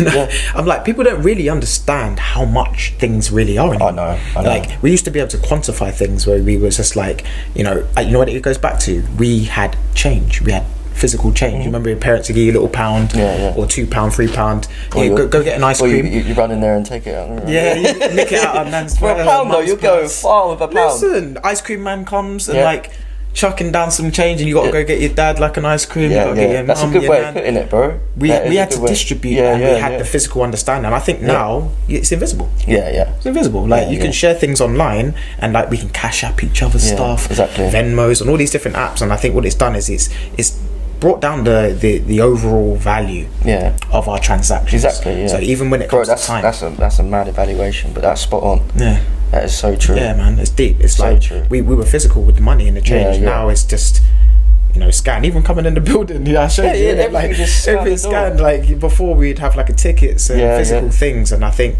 once you get away from understanding the value of what a number, like the single value of one is, it's scary. Yeah, but it's so easy as a creative to focus on everything that should be, or you feel like it should be. Like I'm going through a stage where I'm just learning now. Just let it be. Like, just let it be. Like be happy 100%. With what it is. Like obviously, because I've got mad dreams and I want all of this. Yeah. And I want to work for it. And I've been working for it. And I'm just sometimes I do feel like I deserve more sometimes because of the amount of work I put in. Yeah. But then I think, I could put in quite a bit more work actually. There's always some more room. Yeah. There's always some more room. Yeah. So you can, especially if you're just coming up and you just putting new stuff out and you get minimal plays and stuff like that. Yeah. It's so easy to go beat yourself up. It is. Bro, the fact that even a few people listen to your song. That's it. Do you know what I mean? Yeah, man. Yeah. You have to appreciate the little things before things get bigger. Otherwise they're not going to happen. Yeah, facts. Yeah, one thing I've tried to do is I've tried to appreciate the value of one. Like everything is now, like you said, numbers. We're all trying to, we got to pay our bills, we got to go out, we've all got important things to do, we're responsible. But I've tried to go back and appreciate the value of just what one means. So essentially, one person that shares your content, one person that you inspire on a day, or one DM you get from somebody supporting just your overall content and what you do. That has so much value. It can. But I think we just shrug it off now because we're looking to monetize and get up there, because we see the celebs and stuff. They're just like, man, you got to get this up, you got to have multiple streams of income, we got to be doing this, we got to be doing that. And I think it was like you were just saying earlier, we see such mad numbers everywhere. It's facts. Like all YouTube and everyone's streaming, because it's so visible as well. So visible. And all we really see is millions, numbers in the millions. No, you're right. On all the videos and the streams and stuff like that. And if you ain't got the millions, you kind of feel like, you feel like, that's nothing. But when you take a step back from that and you break it down, like you say, it's a lot. It's a lot. Like you said earlier, man, we're just seeing numbers in the millions and billions. Yeah, man. Yeah, so true. But yeah, I think to coincide with future development and our personal mental health as well, that's why I think it's important to just kind of go back to that important value of what one means, and then you kind of apply that to what your work is in general, so that let's say for example you with music, you can kind of appreciate that from somebody sending you a DM, sharing your content, sharing it on your story, and then you can be like, oh, okay, cool, that's the value of one person really supporting me. And then the real key fundamental part, I think, is the longevity and the consistency. Because like you said, you've been doing this for 10 years now, and it's like you don't even realise you've been doing it for 10 years, because that's what happens when you get so ingrained and you really enjoy and love something. Exactly. So you just get lost in how long it takes to get there. Yeah, exactly. But one day you'll just look up and you're you'll be like, right, I've made these connections and I have access to this now. Yeah, exactly. Yeah. You just have to be vigilant, be patient, and I think that's it. Everyone who says I'm going to get there and I'm actually going to put the work in to get there, they eventually get there. Yeah, exactly. It's the ones that eventually give up. Yeah. They lose faith. And all those things. I think you have to just stay true. I can always like all the doubt and everything. I always have like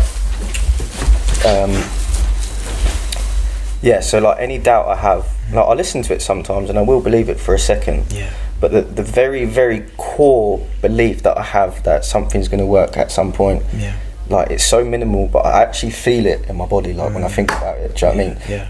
When I think about the negative stuff, like I don't feel what I feel when I'm like something's going to happen, and it outweighs it. Like because I'm very hard on myself, very hard on myself, but it's only because I know that I'm here. Like thank God from a young age I knew what my purpose was, because there's still people. That's so true, bro. Do you know what I mean? That's so true. There's still people out there now that just don't know what they want to do. Yeah, and I'm like, right, you're right. I'm listening to music at like 9 or 10, and like, I'm just like, this is what I want to do. Like just the feeling I get. Like I said, I'm just there every night in bed, like singing.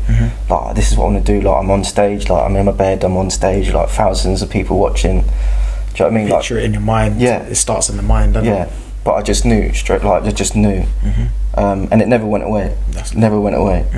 So this is what I keep trying to tell myself: the fact that I know my purpose and I'm working on my purpose and I have a purpose, like it really is a blessing. It is, bro. That's a massive blessing because, like you said, there's so many people out there that may go.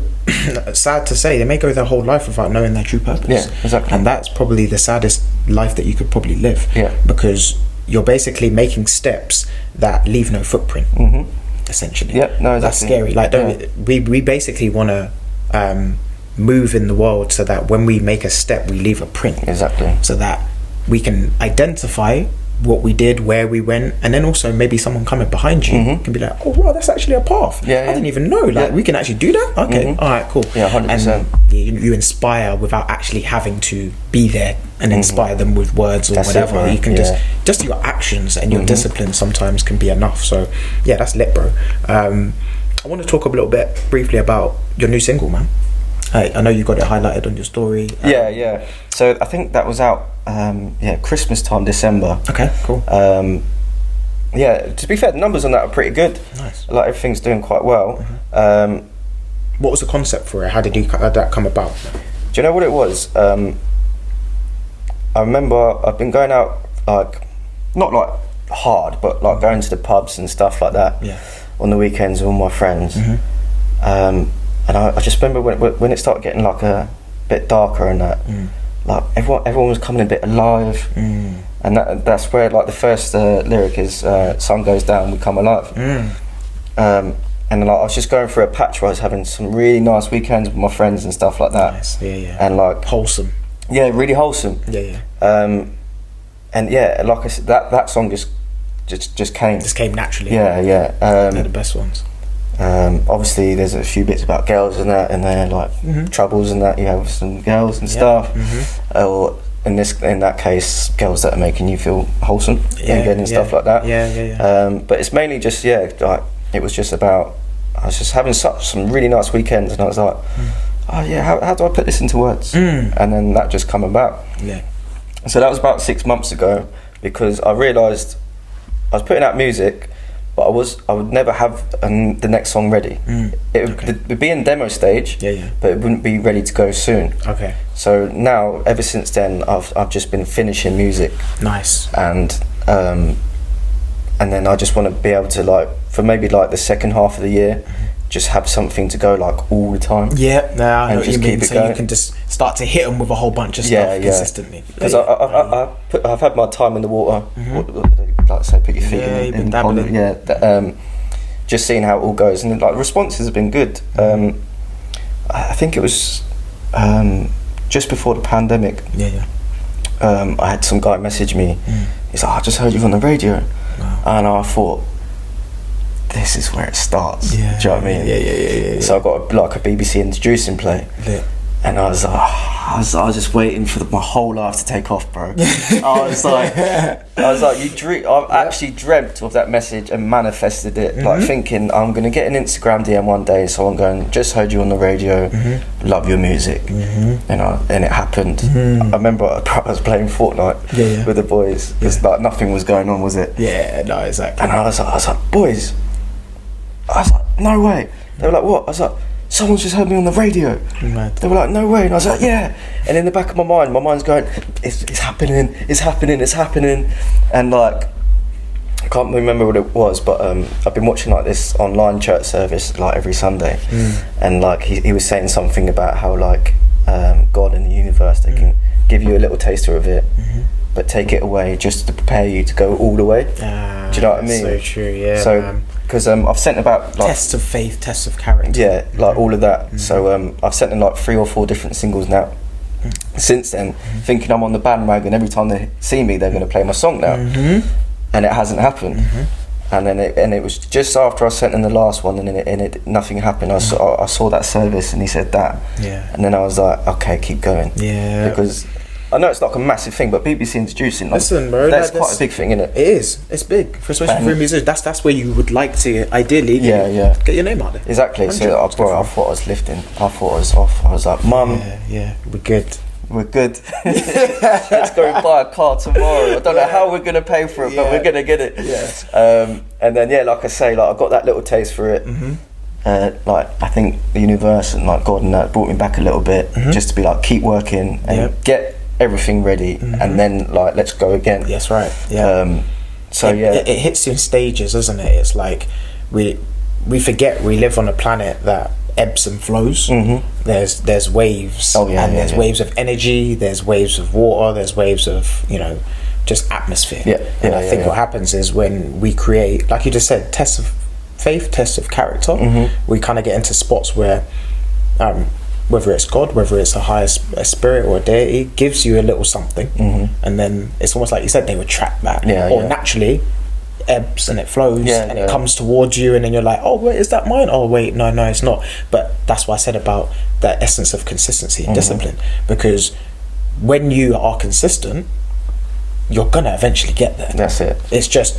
It's gonna take a bit of time for you to get into the flow, understand, okay, that's how that moves, and then 5 years down the line, you're sitting there like, I really thought that no one really liked what I did, and really it was just because this, or it's just because I needed to put a little bit more effort here. Yeah, exactly. And I think that's exactly what it is. It was like, look, like the music's getting to a place where it's good enough, but you're not being consistent enough with it. So look, have a taste, realise, be consistent, and then let's go again. Facts. Yeah, that's huge, bro. And it's great advice as well for the peeps.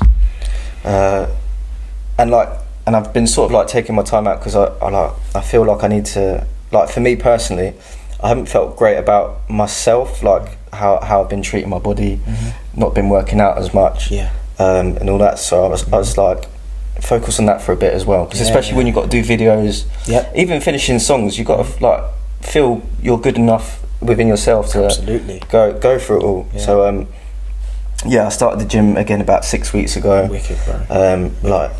Bro, I didn't even know how in shape you were until the other day. Bro, listen. Wow. I appreciate you, fam. Bro, what is that? No, bro, seriously, I appreciate that. That is a lot of hard work, no? It's just foundation from football, I think, a lot. And I took it for granted for a long time, and I'll be honest, I took my fitness for granted, and I always, because I've always been skinny growing up, I was always comparing myself to guys that were bigger, stronger, faster than me, as we do. And then you get to a point where I kind of like gave up wanting to work out. I transitioned away from football, and then it was kind of like, well, does fitness is really a thing? So I took it for granted, man. But yeah, like you said, so what did you find? Were you still just naturally looking fit? No, I dropped. I kind of just like was just playing, if I'm being honest. I wasn't really defined. I wasn't really feeling too good. And makes such a difference, doesn't it? Man. To how you feel about yourself. It's huge. How you feel about yourself, like what it can progress into, what you actually do with yourself is ridiculous. Healthy. Isn't it? It's so healthy and wholesome as well. And you know, people can feel it around you as well. Like when you sense it, they can tell, okay, cool, you know, you're cognitively aware, like, you know, you're and then it's also just, if you're willing to pour into yourself to improve, people are like, I want to be around that kind of person. Exactly. Because if they pour into themselves like that, if I'm friends with them, the likelihood is I'm going to get some of that love just start too. to dabble into it as well. And then you get inspired too, and you're like, you know what, I went away from that good, let me go do another workout, and you just go back and forth improving on each other. Do you know what I'm saying? So, because I've always, like, I'm sure it's like everyone has, fitness will change your life. It's easy to say. Cool. Sounds good. What, going to the gym for doing this for a little bit, it's going to make a massive difference, bro. When you're disciplined and you turn up to that gym, like, you know, 4, 5, 6, 7 days a week, and you see yourself being disciplined and you actually do it, it's nothing like it. Nothing like it, especially for men. I say to young boys growing up who've been turning into young men, is you know, make the gym fun for your lifestyle. That's the first one. I think what a lot of people make mistake of finding a style of working out that doesn't necessarily fit them, but the people they follow look big. So like if you look at CrossFit, or if you look at calisthenics, or whatever style, a lot of those guys have molded that into their lifestyle, so it works for them. And as opposed to, well, again, it's just another trial and error. That's the stage I'm in at the moment. Like, is it the first time in my life I've gone to the gym more than like 3 times consistently? That's it, I mean? Bro. Nah, big up yourself, bro. That's sick. But I'm still just finding my way, finding my technique. Don't rush it. Again, like last week or something, I was like, this is my 6th week now, why am I not ripped? And you just got to say, you got to look at yourself in the mirror and say, shut up. Man, like, you're turning up and you're going. That's it. And you've never been this consistent before. Do you know what I mean? You think, okay, like, I do battle with myself a lot. I have to talk to myself a lot. Because everything straight away is negative. I hear you. Straight away, and it's like, bro, like, whoa. What do you mean? You got to like second guess, not second guess, but you got to just like take a step back. Because like, and then again, like, who gets ripped in 6 weeks when they've got a few pounds to lose? Do you know what I mean? Are you getting stronger? Is the weight that you're lifting increasing? Do you know what I mean? Is your performance? Is your performance and your technique better? All right, cool. We'll think about that then. Exactly. Because you're adding that to the game. Don't think about the negative things of like you know, where you're not at. But exactly. Like, that's so. I'm glad you brought that up, man. Because gym life is definitely, I think it's a great complement to everyone's lifestyle, really. And everyone can do a slightly different style of working out, but it's important, man. It's so important for your mindset, your physical health. Well, it's so true. I saw someone say, like, someone was asking, like, what's the key to happiness? And I agree with this. This guy said progression. He just said, to be happy, you're progressing. And like for like a couple of weeks I wasn't feeling that good about myself. And then, like I say, when the weight increased and the techniques got better and I'm progressing, I was like, I'm feeling really happy. I'm feeling like good. And like that just stuck with me, like progression will equal happiness, I think. I agree with that. That's huge. That's a good bit of advice to take away, because it's like the fact that you're moving forward. You know, I said, I put this on my Insta story quite a lot, you might have even seen it, where I say forward is all. And I've heard it from TV shows, motivational people before, but it just really sticks with me because I like simplistic things that just straight to the point. Like, we don't need to beat around the bush. Like, forward is all. Whenever you're having like maybe sometimes a bad day, it's like, is the world going to stop for you? Exactly. It doesn't owe you any understanding. It doesn't owe you any apologies. So you need to be around people that motivate you, and then you can kind of levy off each other, because we're not always going to have good days. No. It's not possible. So the days I'm maybe down, if I've got people around me that are just kind of like, send you a little message like, you good? Oh yeah, cool, link up, you went to the pub. You know what I mean? You had some really nice nights out, and then that manifested into a song. And you created that. This is what I'm talking about being around the right people, having a career path that is based in purpose, so that you're able to kind of like focus purely on what you're doing and also enjoy it. Let's be honest, like it's not just about going out and making money and being successful. We also want to have enjoyment and people around us that, you know, challenge us in a positive way to get better. 100%. You know what I'm saying? 100%. So overall, I'd say that it's really great to sit down and know people like yourself. That 100%. I mean, I look at the connections like kind of through Matthew, got a chance to meet you, and then got a chance to meet Hash, and you just look at the mindsets of how people operate. Still on the same path. Still committed to what they actually say they like doing. For me, that's all I can really ask for in terms of a friendship group. 100%. People you link up with. That's before we finish, I must say, like, that's like, even like when things weren't like being created that were good, like Carlos was still interested in it. He could see like it's going to get better, and like he was getting better, and like we've made like we don't see each other and do as much now, but that's only for now. It's not like we're gonna, but I think we really helped each other like mold into the people that we are. So like their beats would be terrible, but Carlos would still try and jump on them and do something with them. And like I say, he'd be at my house, because it's like a little studio out the back there, in some shed I converted. It's lit. I know you're talking about, it's lit. But yeah, just week in, week out, we're just like he's trying to rap better, record better, and like so like there was a lot of trial and error with Carlos. I didn't want to forget to shout him out. Shout out Carlos, 100%. My guy. So I feel like he sort of saw the vision maybe even before I did, because he was so like intrigued and ready and happy to come over and try and do some music, and we've made some good stuff, man. Good stuff that build that repetition up, innit? 100%. That's what good people around you, man, like, and shout out to Carlos again, man, being a father as well now. Congratulations, if you see this, brother. Man, congrats to my guy. But yeah, before we leave, bro, I always like to leave the people with some last thoughts in terms of wisdom. So, you know, I know that you're quite a faithful man as well, like myself. What kind of words of wisdom would you leave to, let's say, up and coming young person trying to get into music, similar to yourself, like where they just don't know where the hell to go with it? They like making music, but they don't really know what they're gonna do. What would you say? A lot of trial and error.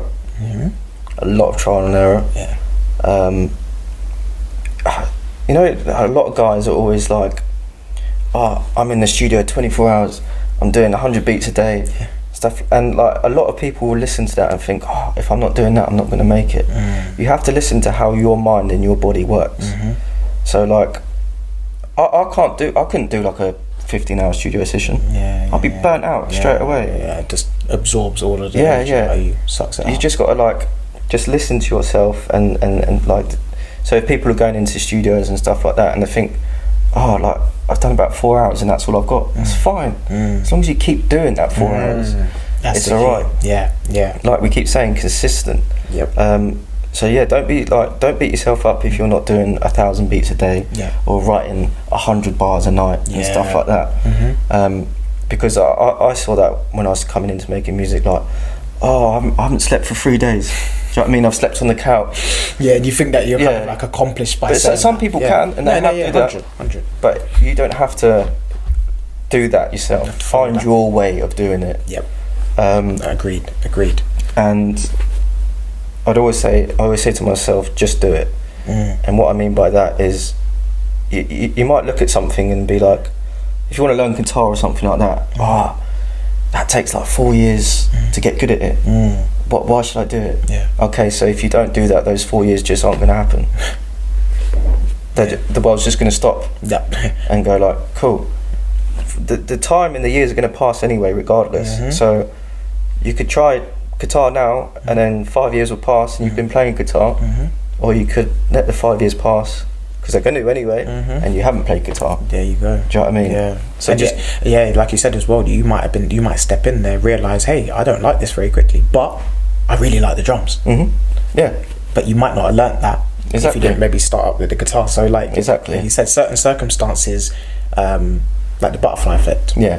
Certain things happen for other things to happen, and if you don't move, if you don't make action, and if you kind of just sit and wait for life to come towards you, I think that's the worst position to be in. You're better off, even if you don't know what you want to do right now, start off simple. Get in the gym, like we talked about. Get in the gym, but find a community of people that are like-minded, whether that's with your faith or your religion, or even just your mindsets and your cultural habits. But that's lit, bro. Like trial and error, it's huge, man. And I think as well, you can turn hobbies and passions into your purpose. That might even be why it's your hobby and passion because it is your purpose. Yeah. So things you love doing, just keep doing them. Do you know what I mean? That's it. No, I like that, bro. That's great bits of advice. I mean, it's just been overall, it's been really good. I think that burgeoning musicians or people that are into music, artists, will love this because, you know, just I'm all about bringing people onto the platform that are living their purpose, as opposed to kind of living in a career path. If that makes sense. Yeah, no, 100%, man. And the fact that I'm still trying. Yeah. And I'm not there yet, but I really think at some point it will happen. That belief, bro. Yeah, and it's good to.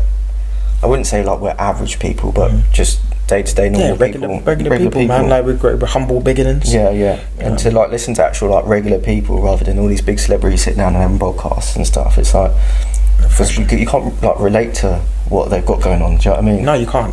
Especially at a certain point, you have to relate to people that are in and around your circle. Of course, you want to be ambitious. We look up to people and we're inspired to want to get to. Bro, if I sat down and really told people where I think I'm going to take my life, they'd be like, "You're mental." You know what I mean? So the craziest ones usually get there, bro. Yeah, that's it. That's the thing. The craziest ones get there because they believe the crazy. That's the thing. They believe that we're good, bad, or indifferent. Yeah, exactly. They believe the crazy. So.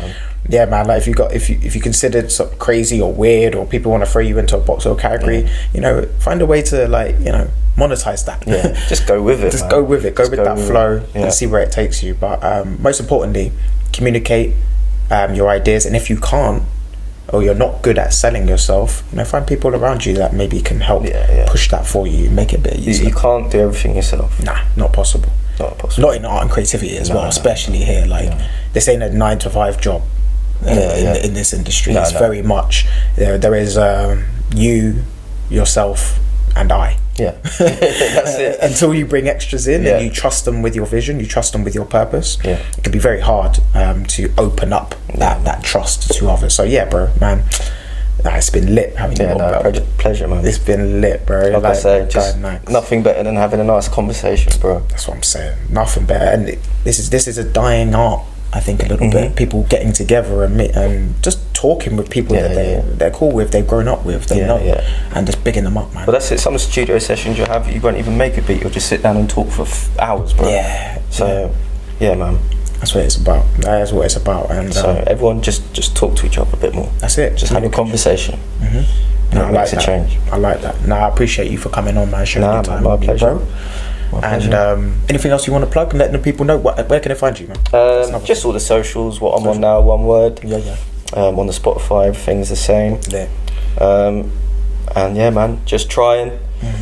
And hopefully, middle to the end of the year, a lot of consistency and a lot of good stuff to come, man. We'll have to reconnect again soon, man. Get you back on and highlight, because maybe end of the year podcast and see what's happening. Get you to come down. Maybe even get Los as well. 100%, man. That'd be lit. He's got a lot of good insight as well. I'm definitely going to try and get him to come and sit down on it as well, because I said we're just building the community slowly but surely, step by step. That's it. And just bring some source and bring some value to the people, man. But bruv, it's a pleasure, bro. Thanks for having me on, bro. As always, man. Go and support my guy. He's got new music out. He's working on new music right now. Always cooking in the lab. And always try. Yeah, man. Pleasure to sit down and share space with you, brother. Cool. Yeah. So much love. I hope that you guys have enjoyed this episode. If you did, enjoy and share this with somebody that is into music or passionate about it. And there we are. We'll catch you on the next episode, people. Peace and love.